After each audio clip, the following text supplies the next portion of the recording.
On June 25, 2009, the news of Michael Jackson's sudden death generated so much search traffic that it literally brought down parts of the internet.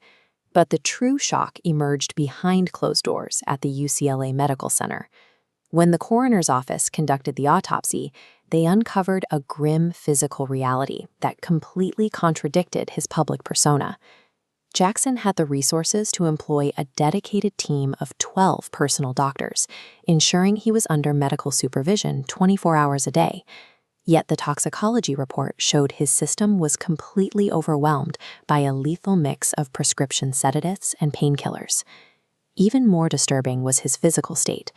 The medical examiners found absolutely zero food in his stomach, only partially dissolved pills. He had stopped eating for months, surviving almost entirely on medication, and his body was described as terrifyingly thin. There were widespread rumors that Jackson slept in an oxygen chamber, hoping to slow his aging and live to be 150 years old.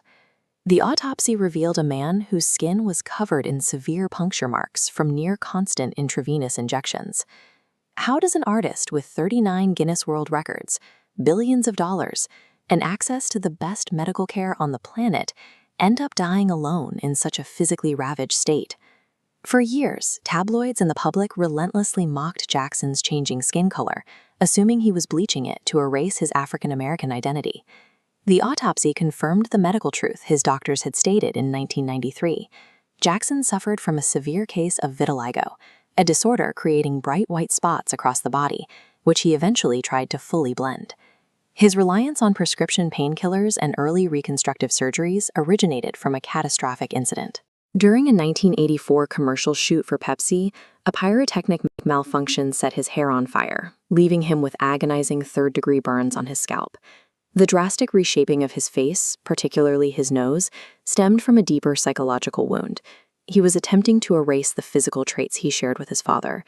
As a child, Joe Jackson frequently ridiculed the shape and size of Michael's nose. He combined this verbal cruelty with harsh physical beatings for the slightest mistakes during band rehearsals. Growing up in a cramped two-bedroom house in Gary, Indiana, Michael was thrust into the role of primary breadwinner for an impoverished family of 10. At just 6 years old, he was forced to perform in adult clubs and bars to keep them afloat. Every physical scar mapped out in the coroner's report points back to this foundation. His body bore the marks of a lifetime of extreme pressure, violent physical discipline, and relentless commercial exploitation. After his death, his medical team confirmed a horrifying detail from his early career. At age 13, Joe Jackson forced Michael to endure hormone injections to delay puberty, ensuring his voice wouldn't drop and ruin the band's lucrative pop sound. When he finally gained independence and wealth, he purchased a 2,700-acre estate and built his dream home, Neverland Ranch. By filling it with a zoo, a Ferris wheel, and a movie theater, he was desperately attempting to physically build the childhood he was entirely robbed of. His efforts to surround himself with children backfired catastrophically. Severe allegations of child sexual abuse surfaced in 1993 and again in 2003. Even though criminal trials eventually ended in acquittals, the sheer weight of the accusations destroyed his public image. During the height of the scandal, his own sister, LaToya, gave a public statement calling him a danger to children. Though she later retracted the claim, saying she was forced by her husband, the betrayal deepened Jackson's extreme paranoia and profound isolation. Faced with public condemnation, a ruptured family, and severe financial distress, Jackson spiraled into deep clinical depression. This eventually manifested into a highly lethal case of chronic insomnia. By 2009, Jackson was drowning in millions of dollars of debt and forced to sell off massive assets, including Neverland Ranch. To settle his liabilities, he committed to the This Is It comeback residency in London, pushing an already exhausted body far past its breaking point. The anxiety surrounding the tour made his insomnia unmanageable. During rehearsals, there was a stretch where Jackson went 5 consecutive days and nights without a single hour of sleep. Desperate for rest, he turned to a dangerous chemical solution, propofol. Jackson called the opaque white fluid milk, but propofol is a powerful surgical anesthetic strictly meant to induce a coma-like state in a heavily monitored operating room. This is a chart of his final night. Returning home after midnight on June 25th, Jackson couldn't sleep. Over the course of 8 grueling hours, his personal physician administered a heavy cocktail of standard sedatives: Valium, Ativan, Versed. Because Jackson's chemical tolerance was so unnaturally high, none of them worked. At 10:40 a.m., yielding to Jackson's relentless begging for milk, the doctor administered propofol.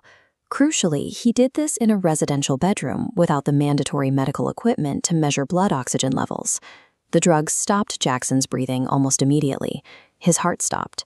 This cardiac arrest was the direct result of extreme chemical tolerance meeting medical negligence, born out of a desperate, agonizing need for rest.